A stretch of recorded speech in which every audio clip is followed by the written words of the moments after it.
Baik, puji nama Tuhan, selamat pagi, shalom. Apa kabarnya? Dahsyat dan luar biasa, saya percaya bahwa Tuhan kita Tuhan yang dahsyat, Tuhan yang ajaib. Kenapa? Karena sekarang kita sudah ada di minggu yang kelima, di akhir April. Ya, kita sudah mau menyelesaikan bulan ini.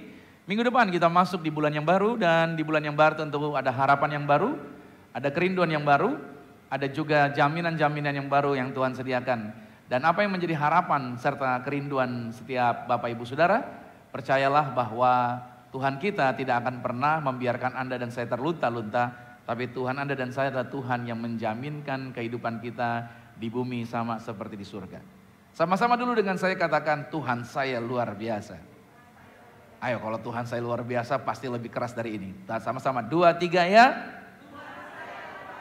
Sekali lagi kita mau dengar biar iblis gentar dengar suara saudara. 3, 2 ya. Amin. Kasih tepuk tangan lagi bagi Tuhan Yesus Kristus. Luar biasa. Puji nama Tuhan. Nah, saudara yang dikasihi Tuhan, di minggu yang terakhir ini kita masih membahas sepanjang sebulan ini berbicara mengenai salib, cross and tomb ya. Cross and tomb. Perhatian kita, pemandangan kita hanya tertuju kepada salib Kristus. Nah, hari ini kita belajar mengenali Yesus. Saya banyak jumpai orang di dalam kehidupan ini ketika mereka berhadapan dengan masalah, ketika mereka berhadapan dengan pergumulan. Pada saat seseorang berhadapan dengan tantangan kehidupan, seringkali orang jadi bertanya-tanya, Yesus bersama-sama dengan saya enggak ya? Kira-kira ada Yesus enggak? Kira-kira ada Tuhan yang berjalan bersama dengan saya enggak? Kita seringkali bertanyakan hal itu. Padahal janji Tuhan adalah Tuhan menyertai kita sampai kesudahan zaman. Amin. Tuhan tidak pernah meninggalkan Anda. Tuhan tidak pernah menjauh daripada Anda. Tuhan selalu bersama-sama dengan Anda. Itu sebabnya kita perlu menjadi orang-orang yang mengenali Tuhan kita dengan benar. Karena banyak orang Kristen berjalan tapi tidak tahu, tidak sadar bahwa ada Yesus yang sebenarnya bersama dengan dia. Dia nggak sadar bahwa dia punya jaminan. Padahal Tuhan menjaminkan kehidupannya di bumi sama seperti di sorga. Dia nggak sadar bahwa kuasa kesembuhan telah disediakan bagi diri dia. Nah, banyak orang Kristen melangkah di dalam dunia ini tanpa kesadaran akan hal itu. Saya berdoa biarlah setiap kita yang hadir pagi hari ini memiliki kesadaran akan kasih Tuhan yang luar biasa. Saya mau ajak saudara, kita buka di dalam Injil Lukas pada pasal 24. Kita buka gadget kita masing-masing.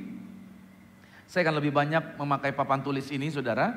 Lukas 24 ayat 15 dikatakan begini. Ketika mereka sedang bercakap-cakap dan bertukar pikiran, datanglah Yesus sendiri mendekati mereka, lalu berjalan bersama-sama dengan mereka. Tetapi ada sesuatu yang menghalangi mata mereka, sehingga mereka tidak dapat mengenal dia. 2 ayat ini dulu. Ayat 15 dan ayat yang ke-16. Ada 2 orang murid yang sedang berjalan menuju ke Emmaus. Mereka sedang berdiskusi sepanjang perjalanan, berbincang-bincang. Tetapi dalam perjalanan itu, saudara yang dikasihi Tuhan, pada waktu mereka sedang berjalan, lalu Yesus datang mendekati mereka.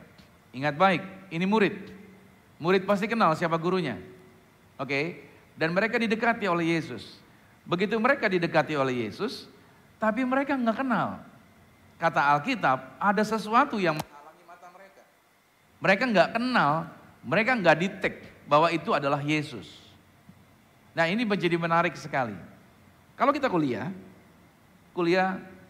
misalkan 2 SKS. 2 SKS itu 90 menit kalau nggak salah ya. Ya kan? Kita belajar itu, kita biasanya kenal sama dosen kita karena kita kuliah. Dan biasanya pertemuan kita ya karena jumlah SKS itu. Nah, kalau saudara terus belajar gitu ya, kita pasti bisa mengenali lah orang-orang yang bersama dengan kita. Kita jadi paham karena kita belajar. Nah, di dalam kuliah itu juga ketika kita belajar dengan jumlah-jumlah SKS itu, kita jadi paham dan kita jadi lebih mengenal lebih dalam lagi. Tapi murid-murid ini saudara belajarnya bukan 2 SKS. Kalau 2 SKS cuma 90 menit, murid-murid ini 24 hours. Belajar terus. Jadi kalau mau dibilang murid-murid selama 3 tahun ikut Yesus, itu bukan S1, itu bukan S2, itu bukan S3 lagi. Jadi mereka sudah expert sebenarnya. Jadi mereka adalah orang-orang yang tahu detailnya Yesus. Tekanan suaranya, nada bicaranya gitu ya. Even Yesus pakai masker sekalipun mereka akan tahu bahwa itu gurunya mereka. Tapi teks ayat ini menunjukkan bahwa 2 orang ini tidak kenal Yesus yang berjalan bersama-sama dengan mereka. Ini sebuah keajaiban sebenarnya. Oke, sekarang kita lompat ayat yang ke-30 dari Lukas pasal 24. Dikatakan, waktu Yesus duduk makan dengan mereka, Yesus mengambil roti, Yesus mengucap berkat. Lalu Yesus mencah-mecahkan rotinya dan Yesus memberikannya kepada mereka semua. Nah, ayat 31-nya, ketika Yesus melakukan itu, terbukalah mata mereka dan mereka pun dapat mengenali Yesus. Tetapi ia lenyap dari tengah-tengah mereka. Nah, dilihat dari situasi sudut pandang dua murid yang sedang berjalan bersama dengan Kristus yang bangkit di jalan menuju Emmaus. Ayat bacaan kita hari ini itu merupakan kisah terindah karena penulisnya adalah Lukas. Lukas menuliskan ayat ini, Lukas menceritakan ayat ini dengan sederhana dan anggun serta terperinci dalam menjelaskannya. Karena pengalaman dua murid ini adalah mewakili Anda dan saya, mewakili setiap pengikut Kristus. Kisah ini menggambarkan adalah mungkin bahwa seseorang yaitu dapat melihat tapi nggak kenal, bisa melihat tapi nggak paham, bisa memandang tapi nggak mengenali, memiliki Kristus yang bangkit berjalan di samping kita, tetapi tanpa kesadaran bahwa Tuhan benar-benar ada bersama dengan dia. Apakah Anda sering menjumpai hal yang seperti ini? Iblis seringkali berusaha untuk apa? Mengalihkan pandangan Anda dari Yesus. Kepada siapa? Kepada segala persoalan yang kita hadapi. Oke, gak ada orang yang gak punya masalah. Semua orang punya masalah. Tapi iblis masalahnya akan selalu mengarahkan pandangan Anda bukan kepada Yesus, tapi kepada persoalan Anda. Supaya apa? Supaya solusi yang kita pikirin ya bukanlah jalan keluar yang Tuhan telah sediakan. Banyak orang Kristen sadar memiliki jaminan kesembuhan tapi hidup dalam sakit-sakitan. Banyak orang Kristen sadar memiliki jaminan kuasa yaitu persediaan yang berlimpah tapi hidup dalam kemiskinan dan kelaparan. Banyak orang Kristen memiliki jaminan penyertaan Bapa tapi selalu hidup dalam kekhawatiran dan ketakutan. Nah, iblis itu ada disebut dengan setan tua. Kenapa dikatakan setan tua? Karena umurnya setua bumi ini. Karena dialah jauh lebih tua bahkan dari bumi ini. Nah, Anda bisa lihat di sini bahwa iblis itu sudah paham, saudara. Bagaimana menjebak manusia. Bagaimana memperdayai orang. Iblis itu sudah expert di bidang itu. Jadi jangan sok tahu kita sama setan. Jangan coba-coba kita adu argumentasi dengan dia. Dia itu sudah tahu bagaimana menjerat dan mengganggu kita. Itu sebabnya kalau kita baca kitab, bahkan kitab raja-raja kita jumpai di sana, orang-orang ini begitu mereka berhadapan dengan masalah, mereka justru cenderung mengambil jalan di luar Tuhan. Berharap masalahnya menjadi lebih baik, malahan persoalannya jadi semakin buruk dan semakin buruk saja. Dan jujur aja sebenarnya, gak ada orang yang mampu lolos dari jebakan iblis dengan kekuatan atau kemampuannya sendiri. Catat baik, gak ada yang bisa menang lawan setan. Gak ada yang bisa menang lawan tipuan setan. Dan saya mau kasih tahu sama saudara, bahkan diri kita sendiri pun menjebak diri kita. Karena kita adalah, kalau saya beri gambaran, adalah orang-orang yang terjebak di dalam daging. Daging ini gak bakal masuk surga. Dan persoalannya daging ini selalu menuntut Anda untuk berbuat salah, untuk melakukan kecemaran. Daging ini akan selalu membawa kita untuk melakukan pelanggaran-pelanggaran. Kita mau hidup benar kata Paulus, tapi yang dorongan yang ada selalu apa? Selalu yang salah. Kita pengen hidup baik, tapi selalu timbul lagi niatan-niatan yang tidak baik. Karena memang kita ada di dalam daging, kita dipenjara di dalam daging. Itu sebabnya saudara, Anda gak bisa menang dengan kemampuanmu. Anda gak bisa menang dengan kekuatanmu. Disinilah dibutuhkan apa? Dibutuhkan yang namanya kehidupan yang itu yang melekat kepada Tuhan. Kita gak bisa dengan kekuatan kita. Kita akan selalu error. Apapun dengan kekuatan kita. Jangan coba-coba lawan setan. Lawan diri kita sendiri aja kita gak bisa. Kita akan selalu tergodai oleh daging kita. Itu sebabnya saudara, cerita tentang kedua murid Kristus ini didasari pada dua situasi yang saya bagi tadi. Ayat 15 sampai 16, ayat 30 dan ayat 31. Dikatakan dengan jelas bahwa ketika Yesus datang menghampiri mereka, berjalan bersama dengan mereka. Alkitab berkata, tetapi ada sesuatu yang apa tadi katakan? Menghalangi. Ayat yang ke-16, apa? Menghalangi. Ada sesuatu, sama-sama katakan sesuatu. Iblis itu berusaha menghalangi mata Anda. Suatu hari teman saya buka usaha apotik di salah satu lokasi. Lalu ketika buka apotik, dia undang temannya mau datang. Temannya datang, kata temannya, lu buka aja di mana sih apotiknya? Itu di mall ini. Dia datang, gue ada di depan mall ini nih, yang di blok ini. Iya udah, gue udah berdiri nih. Terus gak kelihatan apotik lu, katanya gitu. Yang mana apotiknya? Di situ ada apotik sebelumnya yang rame. Agak belakang, dia paling agak depan, harusnya lebih jelas. Tapi temannya berdiri, gak kelihatan. Mana apotik lu? Padahal saudara, temannya itu berdiri persis di depan apotiknya, tapi gak bisa lihat. Saudara paham sampai di sini? Seringkali dalam bisnis juga seringkali terjadi seperti itu. Roh jahat menutupi pemandangan orang-orang yang lewat. Makanya tanpa sadar seringkali, kenapa ya bisnis saya sepi ya? Jangan-jangan saudara. Ada kuasa gelap yang coba nutupin dengan kain hitam secara spirit gitu. Sehingga orang gak bisa lihat. Itu yang terjadi. Iblis seringkali berusaha menutupi pemandangan kita dari kebenaran. Orang-orang yang melakukan kejahatan, melakukan tindakan-tindakan yang di luar firman Tuhan, sebenarnya itu adalah orang-orang yang matanya ditutupin. Pernah dengar gini gak? Iya nih, saya gelap mata nih, benar gak? Itu kan istilah itu. Sebenarnya kita ditutupi mata kita dari kebenaran. Iblis selalu akan berusaha menutupi. Seperti yang diperbuat atas kedua murid ini. Lalu situasi yang kedua adalah mata mereka terbuka dan mereka mulai mengenali Yesus. Pada ayat yang ke-31, ketika itu terbukalah mata mereka dan mereka pun dapat mengenali dia. Saudara yang kasih Tuhan, lagu yang tadi dari awal saya bilang pas dengan apa yang saya khotbahkan hari ini. Saudara yang kasih Tuhan, bahwa patah hati, murid-murid sedang mengalami kesedihan. Orang yang patah hati, orang yang mengalami kesedihan, seringkali mereka di dalam situasi yang sulit untuk bisa melihat dengan benar. Itu yang sedang dialami oleh para murid. Mereka patah hati, karena guru yang mereka cintai mati dibunuh. Saudara pernah mengalami situasi ini? Atau saya beri gambaran yang umum, situasi sulit. Setiap orang pernah mengalami situasi sulit. Situasi sulit itu akan memberikan dua respon.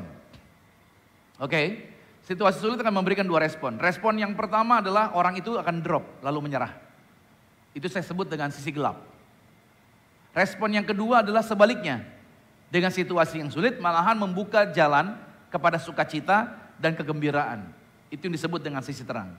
Ada dua sisi ini akan terjadi. Sisi gelap dengan sisi terang. Pada waktu Anda berhadapan dengan persoalan, Anda akan berhadapan dengan dua respon ini. Apakah Anda akan meresponnya dengan drop? Atau sebaliknya, situasi sulit itu menjadi pemicu untuk Anda melangkah dan mengalami kemajuan lebih daripada sebelumnya. Nah, saya mau ajak saudara untuk lihat dulu dari sisi gelapnya. Dikatakan seperti para murid tadi, ada sesuatu yang menghalangi mata mereka.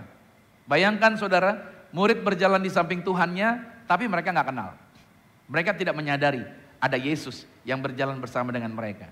Sederhananya, para murid sedang menghadapi sebuah kenyataan terbesar dalam sejarah.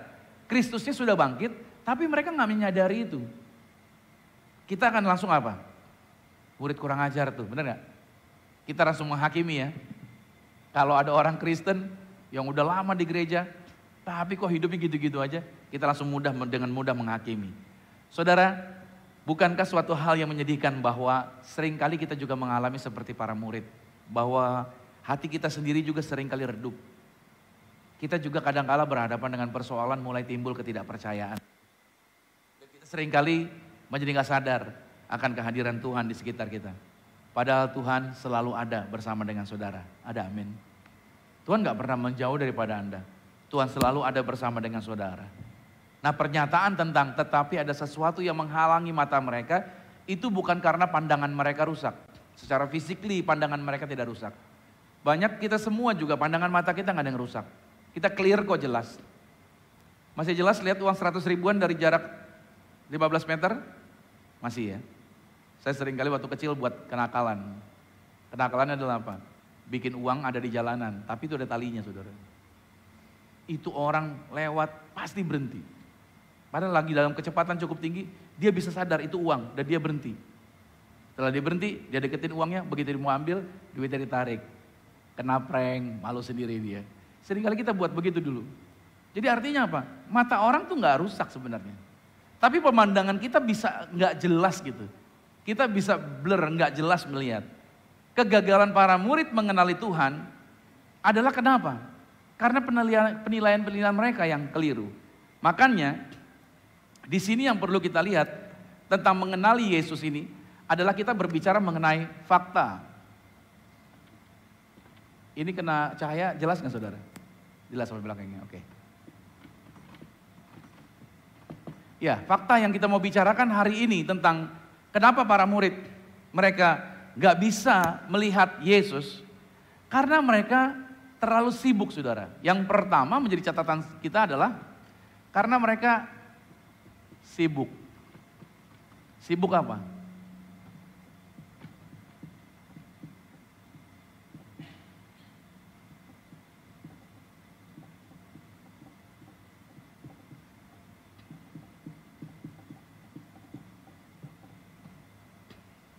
Yang membuat mata mereka nggak bisa melihat Yesus karena terlalu sibuk.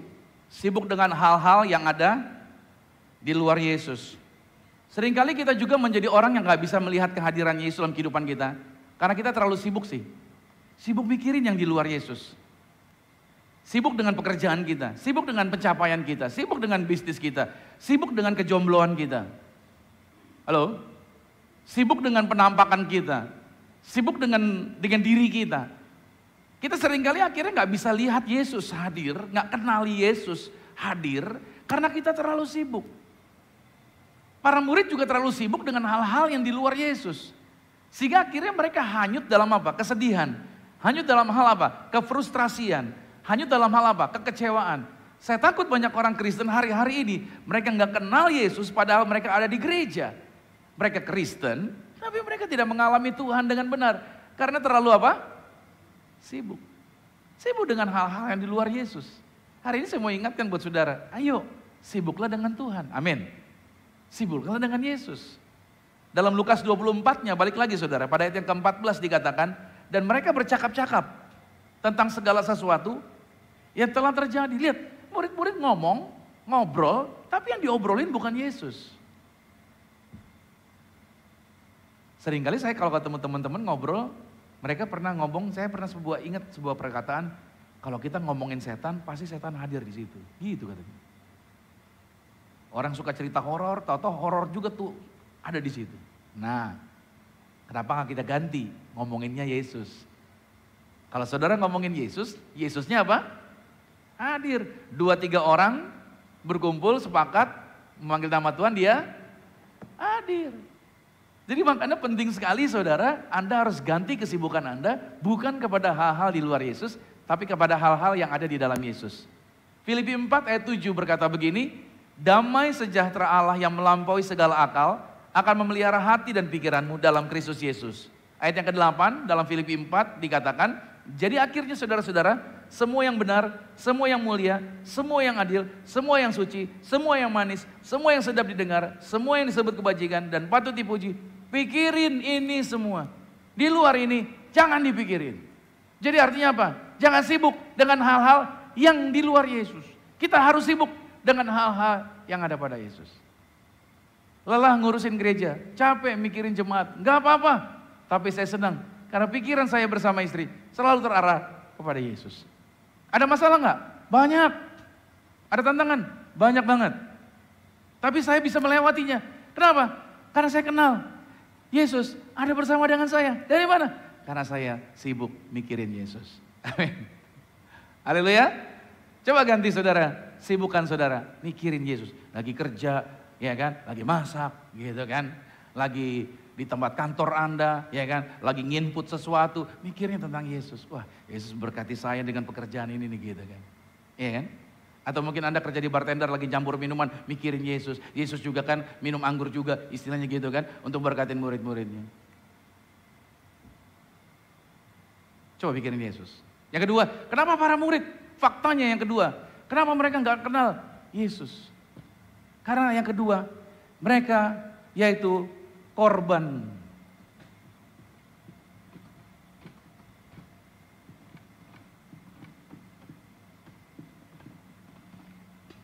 Kenapa saudara? Halu terus hidupnya. Berapa banyak orang Kristen suka menghayal mulu gitu kan? Halu. Ya kan? Boleh mimpi nggak? Boleh. Tapi jangan lama-lama. Mimpi boleh ya. Tapi saudara harus tahu mimpinya benar atau enggak gitu loh. Banyak orang Kristen suka halu hidupnya nih. Ya kan?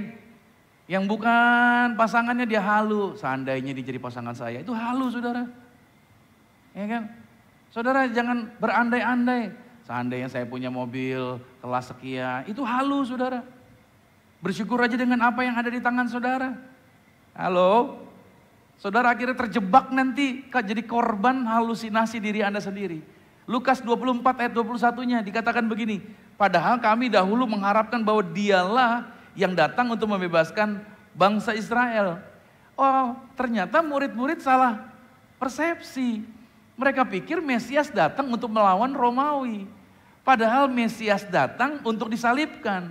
Jadi mereka melihat penyaliban Kristus sebagai kekalahan. Ya nggak jadi raja deh gitu.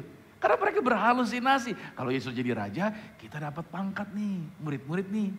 Apalagi Petrus. Kalau Yesus jadi raja, gua jadi menteri perikanan. Gitu. Jadi masing-masing itu sudah punya target. Ya kan? Gue punya posisi A, dapat posisi B, dapat posisi C. Seringkali ini menjadi persoalan. Kita nggak kenali Yesus karena kita jadi korban apa? Halusinasi. So berhenti berhalusinasi. Banyak orang kecewa. Karena pikirnya ikut Yesus kaya. Banyak orang kecewa bahwa ikut Yesus jadi terkenal. Hidup nyaman dan lain sebagainya. Saudara kasih Tuhan, ikut Yesus bukan kaya tujuan utamanya. Kaya itu efek samping saudara. Halo? Bahkan semakin kau dipercayakan kekayaan, semakin besar tanggung jawabmu. Amin. Ketika engkau punya banyak, engkau dituntut apa? Banyak. Seringkali kita pikir kita pengen punya banyak. Tapi kita pengen hidup rileks. Saudara, kalau Anda memilih jalan yang gampang, maka Anda akan menjumpai akhir yang kesulitan. Tapi kalau saudara mengambil jalan yang tidak mudah, saudara akan menemukan akhir kehidupan yang luar biasa. Ya kan? Misalkan sebuah jalan kayak begini saudara. Ya, ini jalan nih.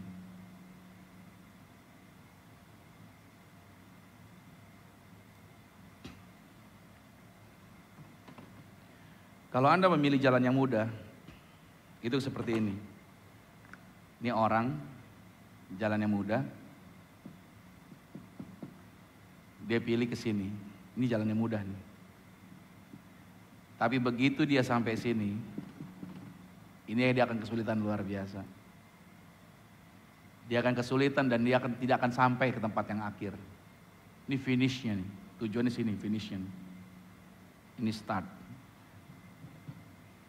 Tapi kalau Anda memilih jalan dari sini, Anda harus merangkak tertatih-tatih dalam perjalanan ini. Ini nggak gampang. Tapi pada waktu Anda mau melakukannya, Anda akan sampai di sini dengan luar biasa. Sampai sini saudara mengerti maksud saya? Kalau Anda mengambil jalur yang mudah, Anda nggak pernah bisa sampai.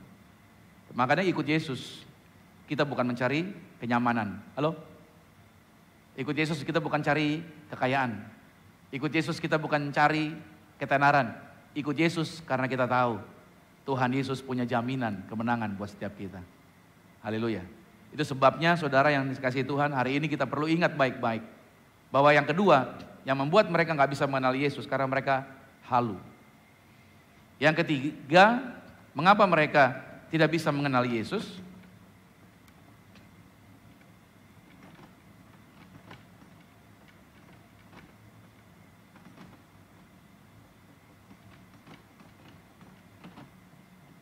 Karena mereka menjadi korban yang ketiga.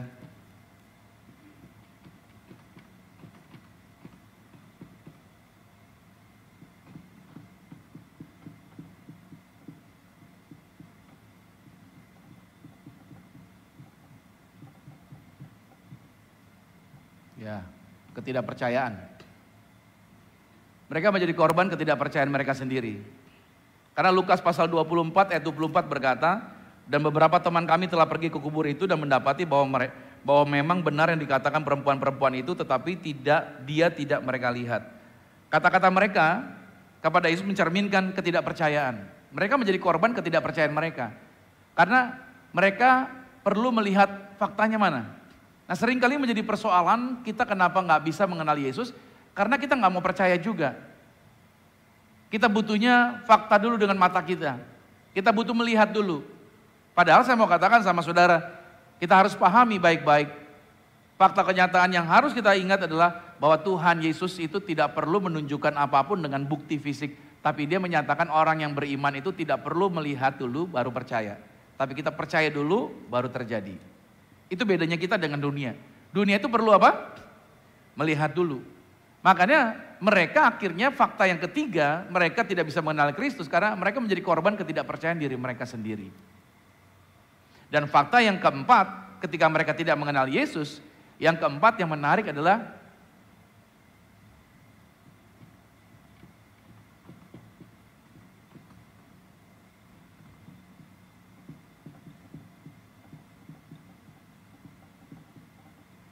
Yesus apa? Ditegur sama Yesus. Apa yang ditegur? Yesus menegur.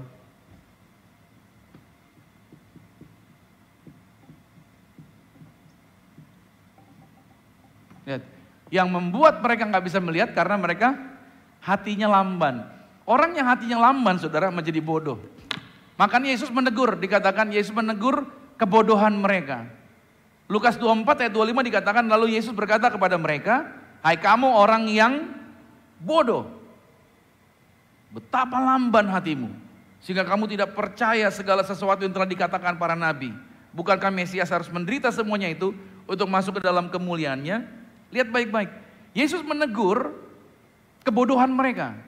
Yesus menegur itu bukan menghakimi, catat dan garis bawahi. Kadang-kala Yesus menegur kita, menegur apa? Kebodohan kita. Karena kebodohan kita membuat kita nggak bisa kenal Yesus. Hati yang lamban itu membuat kita nggak bisa mengenal. Itu sebabnya seringkali Yesus menegur seseorang untuk orang itu sadar kembali. Makanya saudara bisa melihat di sini. Mereka tidak menyadari bahwa para nabi itu sudah menuliskan. Oke, dalam kitab perjanjian lama sudah dituliskan bahwa Mesias harus mati. Bahkan dia harus naik ke atas kayu salib. Karena memang itu perintah daripada Tuhan. Yesaya sudah menulis itu. Tapi mereka tidak menangkapnya. Makanya Yesus menegur kebodohan mereka. Nah seringkali saudara yang dikasih Tuhan, Yesus menegur Anda dan saya. Teguran yang Yesus berikan bukan sebagai penghakiman. Tapi teguran Yesus berikan untuk menyadarkan kita. Untuk merubah sudut pandang kita dari yang salah kepada yang benar. Coba kita buka sebentar Wahyu 3 deh. Pada ayat yang ke-19. Dalam Wahyu pada pasal 3, pada ayat yang ke-19, di situ jelas dikatakan bahwa Yesus pun sendiri menegur Anda dan saya. Kalau sudah dapat, sama-sama yuk dengan saya baca. 3, 2, 1, iya. Barang siapa kukasihi, ia kutegur dan kuhajar. Sebab itu, relakanlah hatimu dan bertobatlah. Ingat. Di sini Yesus bukan sedang melakukan hukuman fisik sama saudara, tidak. Tapi di sini Yesus sedang menegur kebodohan kita. Kita seperti ditemplak, kita seperti disadarkan. Dan ini menjadi bagian yang penting. Karena orang Kristen pun harus ditegur. Nah banyak orang pikir Yesus gak bakal menegur. Ayat ini berarti salah dong, Wahyu 3 ayat 19. No. Yesus menegur kita karena dia mengasihi kita. Yesus menghajar kita karena dia mengasihi kita. Hajaran Yesus bukan sebagai bentuk physically, saudara dihajar habis. Enggak. Tapi dirubah mindset saudara. Pikiran yang salah tadi diganti sama Tuhan. Sama seperti orang tua kepada anaknya. Makanya Amsal pada pasal 29 pada ayat yang ke-15. Coba kita lihat lagi Amsal 29 pada ayat yang ke-15. Tongkat dan teguran itu mendatangkan hikmat. Tetapi anak yang dibiarkan itu dikatakan mempermalukan ibunya. Berarti anak-anak perlu didisiplin enggak? Iya. Anak-anak perlu dididik enggak? Iya. Anak-anak perlu dikendalikan orang tuanya? Benar. Dan sometimes di situ perlu ada disiplin. Boleh nggak sih orang tua memberikan disiplin jasmani sama anaknya? Boleh nggak? Boleh, tapi bukan dengan kekerasan. Misalkan apa yang dia suka, dia terlalu banyak main gadgetnya, kita harus ambil itu. Dan kita berkata bahwa kamu telah banyak lalai dalam yang harus kamu lakukan. Makanya ini saya ambil dulu untuk beberapa waktu untuk kamu, yaitu belajar tentang disiplin. Untuk apa? Untuk paradigmanya dia, untuk sudut pandangnya dia dirubah. Saudara yang kasih Tuhan, orang nggak bisa berubah kalau nggak ditegur. Makanya Yesus pun menegur. Nah fakta ini menjadi bagian Anda dan saya. Kalau Anda ditegur Yesus jangan kecewa. Amin. Kalau ada orang yang utus Anda, ingetin kesalahan Anda, ingetin ayo lakukan yang benar. Itu maksudnya baik, bukan untuk menjatuhkan Anda. Amin. Teguran itu datangnya untuk kebaikan. Bukan untuk membuat kita menjadi, ya kok begini ya, kok saya ditegur, ya saya jadi malu dan lain sebagainya. Tidak. Tuhan mengasihi Anda, Tuhan mengasihi Anda.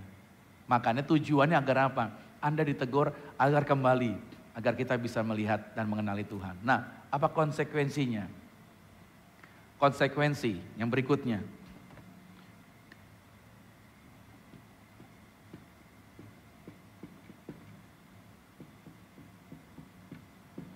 Konsekuensi dari tidak mengenal Tuhan.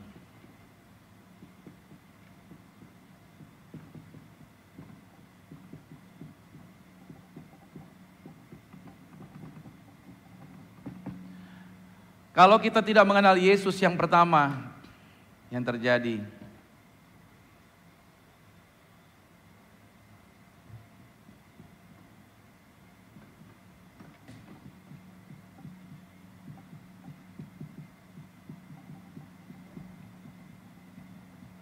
kalau Anda nggak kenali Yesus, yang terjadi ini, engkau selalu akan hidup dalam kesedihan.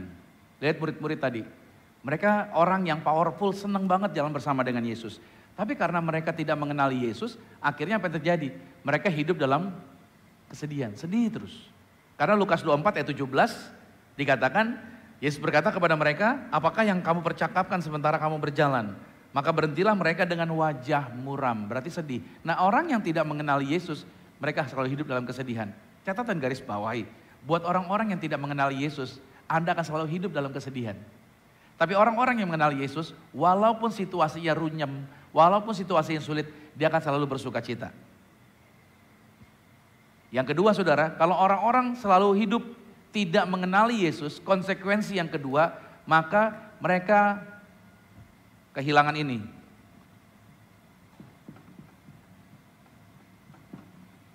Apa? No hope, nggak punya harapan. Mereka buang semua harapan mereka. Ini seringkali terjadi. Kalau orang-orang yang tidak mengenali Yesus, konsekuensinya mereka selalu nggak punya harapan hidupnya. Kalau ditanya, kira-kira gimana harapan di tahun 2023? Gimana ya, gelap. Gitu saudara. Kira-kira kamu yakin menjalani pelayanan ini? Ya lihat aja. Gitu saudara. Anda bisa melihat gak? Orang-orang yang gak mengenali Yesus, dia tuh gak punya future thing gitu loh saudara. Dia gak berani berpikir yang besar tentang sesuatu gitu saudara. Amen? Orang-orang yang mengenali Yesus, dia berani berpikir besar. Saya percaya ini akan jadi besar. Gitu. Dia gak melihat kenyataan yang ada, tapi dia melihat nantinya. Apa yang dia lakukan hari ini sebagai bagian daripada persiapan. Halo? Makanya bahaya sekali kalau orang gak kenal Yesus. Mereka gak punya apa yang kedua? Gak punya harapan. Ngomonginnya dulu terus. Kalau saudara ketemu orang cuman ceritanya masa lalu. Dulu saya punya ini. Dulu. Saudara jangan gaul sama orang yang kalau cerita dulu. Dulu dan dulu. Karena orang ini gak pernah punya masa depan. Tapi Anda dan saya dipanggil untuk percaya. Masa depanmu masa depan yang hebat. Amin. Yang ketiga saudara. Orang-orang yang tidak mengenal Yesus cenderungnya gini. Cenderungnya hanya melihat kepada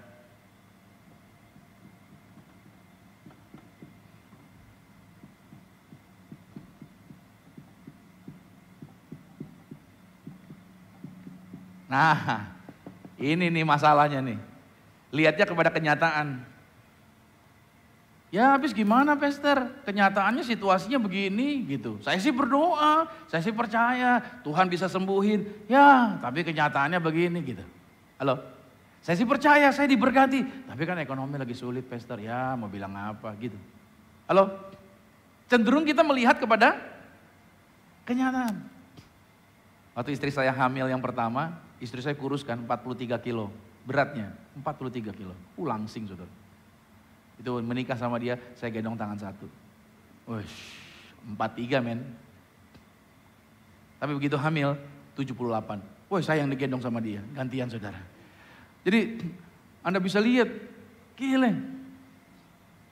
Teman-teman bilang, Susi kurus nih, pasti sesar gitu.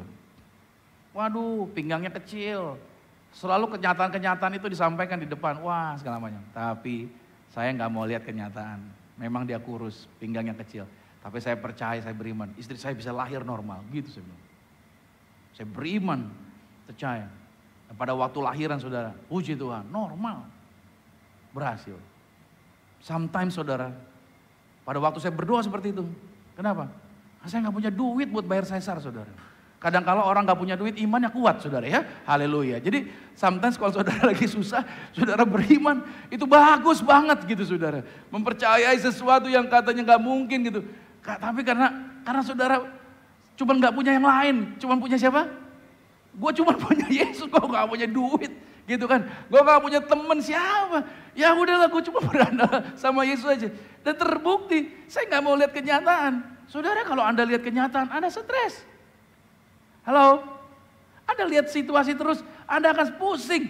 Tapi kalau Anda melihat kepada jaminan Tuhan, Anda akan berbeda hidup Anda. Murid-murid di dalam Lukas 24 ayat 21, tetapi sementara itu telah lewat 3 hari sejak semuanya itu terjadi. Tetapi beberapa perempuan dari kalangan kami telah mengejutkan kami pagi-pagi buta. Mereka telah pergi ke kuburan, tidak menemukan mayatnya. Lalu mereka datang dengan berita bahwa telah kelihatan kepada mereka malaikat-malaikat yang mengatakan bahwa ia hidup. Dan beberapa teman kami telah pergi ke kubur itu dan mendapati bahwa memang benar yang dikatakan perempuan-perempuan itu. Tetapi mereka tidak mereka lihat, dia tidak mereka lihat. Mereka cuma melihat kepada kenyataan, murid-murid hanya melihat kepada kenyataan. Makanya mereka kecewa. Balik lagi jadi apa? Jadi nelayan lagi. Saya takut banyak orang Kristen ketika doanya belum dijawab dalam masa penantian, dia mulai kembali lagi kepada kehidupan yang lamanya. Halo? Saya berdoa buat semua yang hadir hari ini Anda tetap kuat dalam situasi apapun yang Anda hadapi, amin. Berita terbaru, Amerika dikatakan gagal bayar hutang 460.000 triliun. Baru kali ini Amerika gagal bayar hutang. Jadi akan terjadi kolaps besar-besaran di Amerika.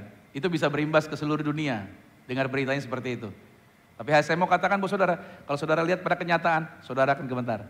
Tapi saudara harus melihat kepada jaminan Tuhan. Karena saudara mengenali, ada Yesus yang bersama dengan saudara. Ekonomi boleh bolak-balik, hancur dan sebagainya. Orang-orang yang mengenal Yesus, dia akan melihat sukacita yang luar biasa. Berkat yang berlimpah tetap terjadi buat orang yang percaya kepada Tuhan Yesus Kristus. Katakan amin.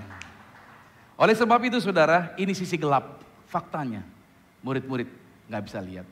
Dan saya mau ajak, saudara sudah selesai ini saya mau hapus. Saudara sudah mau foto atau mau sudah lihat? Kalau sudah, saya mau hapus. Oke.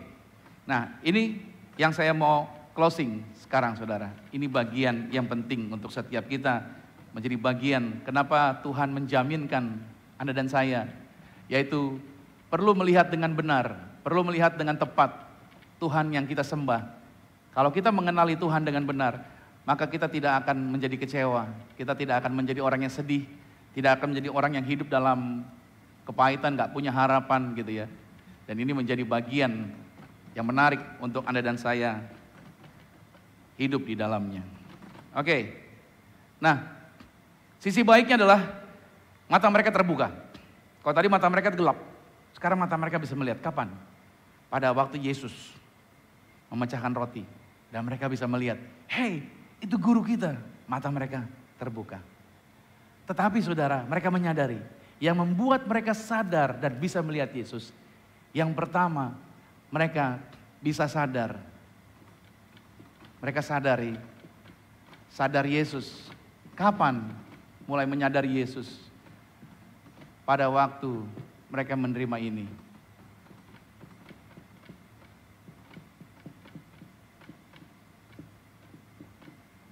Saudara, Anda nggak bisa kenal Yesus kalau Anda nggak pernah baca Alkitab.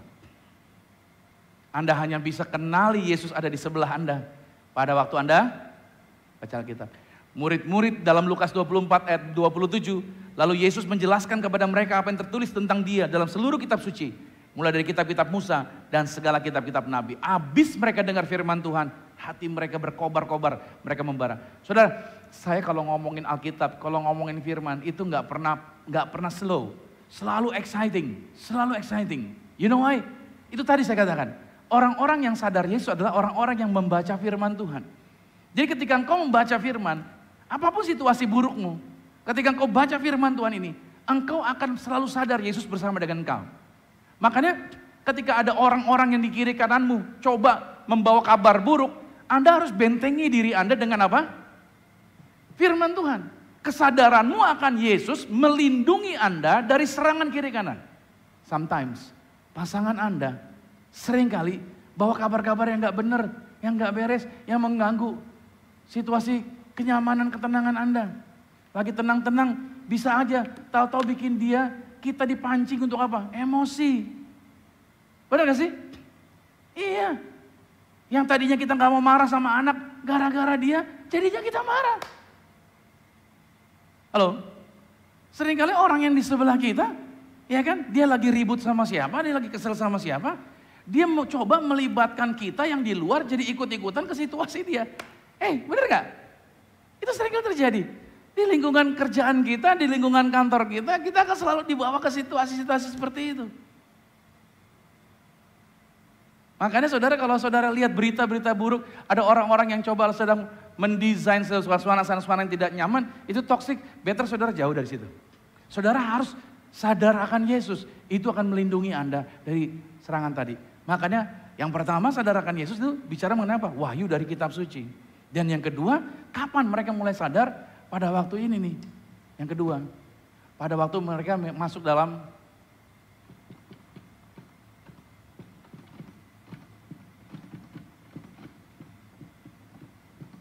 apa? Perjamuan kudus, memecah-mecah roti. Kebiasaan orang Israel, saudara, kalau memecahkan roti pasti ada anggur di situ. Pasti mereka masuk di dalam sakramen tubuh dan darah Tuhan Yesus. Makanya saudara, setiap kali saudara terima tubuh darah Yesus, Anda dibuat sadar akan Yesus. Mari kita buka ayat yang terakhir. Lukas pasal yang ke-24, ayat 30 sampai 31. Waktu ia duduk makan dengan mereka, ia mengambil roti, mengucap berkat, lalu memecah-mecahkannya dan memberikannya kepada mereka. Ketika itulah sama-sama dengan saya katakan apa? Terbukalah mata mereka dan mereka pun apa? Mengenal Yesus. Oke. Ini penting, kenapa sih kita perjamuan kudus terus? Menurut kedokteran, setiap 3 bulan, menurut dokter ya, menurut kedokteran mengatakan begini saudara.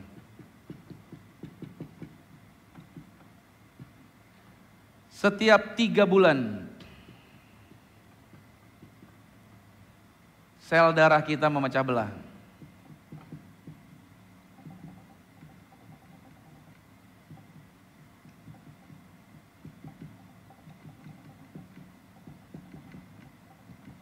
Kata dokter, situasi seperti ini, itu berarti orang itu jadi